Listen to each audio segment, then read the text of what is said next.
बुद्ध, वैदिक ऋषी आणि वेद. प्रथम आहे वेद म्हणजे काय. वेद म्हणजे भारतातील तमाम SC, ST, OBC, बहुजन मूल निवासी लोकांना भक्ती, भ्रम आणि भीती याची घालून दिलेली सांगड व या सांगडीत गुंतवून ठेवण्यासाठी ब्राह्मणांनी बनवलेल्या नियमाची पुस्तके, कायद्याची पुस्तके म्हणजे वेद होय. संत रविदास म्हणतात, भक्तिभ्रम है सो जाना, म्हणजे तू स्वतः जाण की भक्तिभ्रम आहे. आणि एखाद्या मानसोपचार तज्ज्ञाला विचारलं की भ्रम काय, तर तो म्हणेल बिमारी आहे. जे लोक वेदांना त्याच्या धर्माचा सर्वश्रेष्ठ ग्रंथ मानतात त्यांना विचारा की वेदाचा उगम कसा झाला, वेदाचे उत्पत्ती स्थान कोणते.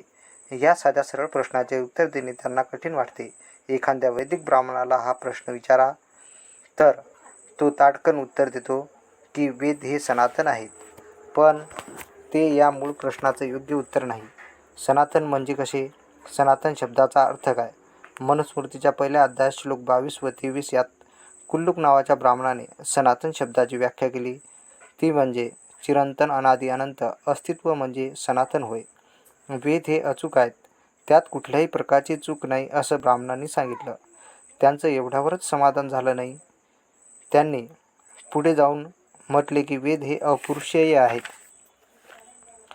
याचा अर्थ वेद हे मानवनिर्मित नाहीत असा होतो. म्हणून वेदाचा निर्दोषपणा आपोआपच मान्य करावा लागतो. त्यात कुठल्याही प्रकारचा दोष तुम्ही पाहता कामा नये, कारण ती मानवनिर्मित नाहीत. वेदाचा उगम केव्हा झाला, त्यांची सुरुवात आपण वेदापासूनच करू. वेदाच्या निर्मितीसंबंधी उत्पत्ती ऋग्वेदात सांगितली आहे. ती अशी की पुराण पुरुष दिव्य यज्ञ करतो व या यज्ञापासून ऋग्वेद, सामवेद, यजुर्वेद याची निर्मिती होते. सामवेद आणि यजुर्वेद वेदाच्या निर्मितीबद्दल काही सांगत नाही.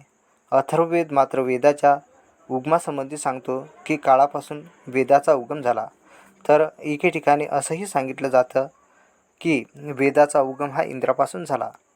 वेदाच्या उगमाबाबत ज्या ब्राह्मण ग्रंथात उल्लेख आहे ते असे की शतपथ ब्राह्मण, तैत्तिरिक ब्राह्मण आणि कौशिकी ब्राह्मण.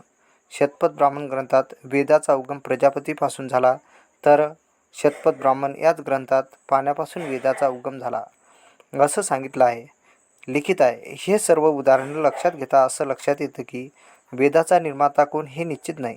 तेव्हा वेदाचा निर्माता कोण हाच मोठा प्रश्न आहे.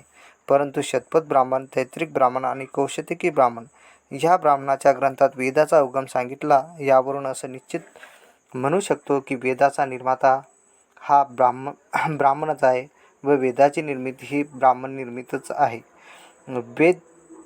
वेदामध्ये महत्त्वपूर्ण आहे मंत्र.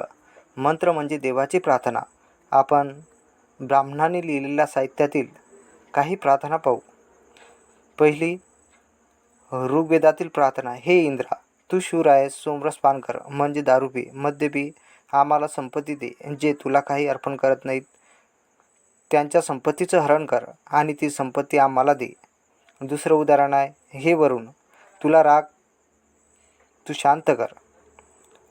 अशी तुझी आम्ही प्रार्थना करतो. तू शहाणा आहेस, आम्हाला पापमुक्त कर. ऋग्वेद अध्याय 1 श्लोक 24-14. उदाहरण तिसरे. हे अग्नी, तुझ्यापासून निर्माण झालेले आणि देवपत्नी यांना तू घेऊन ये, सोमरस पान कर. ऋग्वेद 22:9. हे मी नाही म्हणत तर ब्राह्मणाचं साहित्य म्हणतं, ब्राह्मणाचे वेद म्हणतात.